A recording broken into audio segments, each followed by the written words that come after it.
Peut-être que vous êtes un peu cynique. Alors peut-être que c'est la vie, hein, les épreuves de la vie qui vous ont amené à être cynique, mais peut-être qu'il faut vous en inquiéter un petit peu.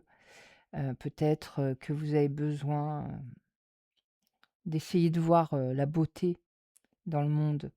Parce qu'il y a pas que des choses, tristes ou même, des choses égoïstes, des préoccupations, matérielles.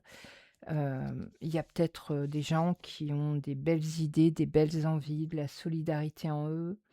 Il y a peut-être juste, vous savez, la beauté de la nature à regarder, la beauté, dans un rire, ça pourrait peut-être vous aider à soigner un peu ce cynisme parce que là, ça devient un peu trop et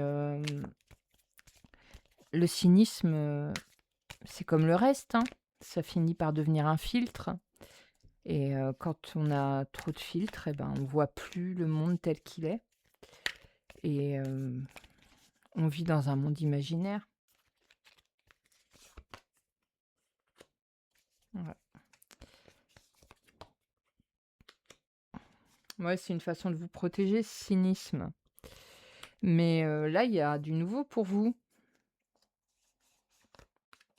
Heu, Vous vous protégez de la solitude et de l'angoisse liée à la solitude, par ce cynisme. Alors, pour moi, là, ça me parle clairement de relations et ça me parle exactement de ce que je vous disais juste avant, à savoir que le cynisme crée un filtre et on voit, le monde, comme quelque chose, de factice, de laid.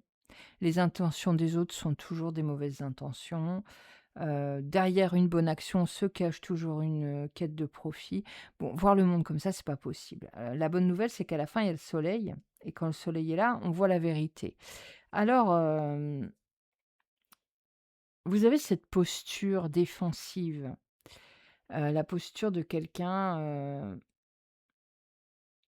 qui guette quelque chose de nouveau, mais qui est toujours prêt à se défendre si on essaye de l'approcher de trop près. Probablement parce que vous avez été blessé, hein, on va pas se voiler la face. Mais là, il y a quelque chose de nouveau qui arrive pour vous, hein. Il y a une rencontre.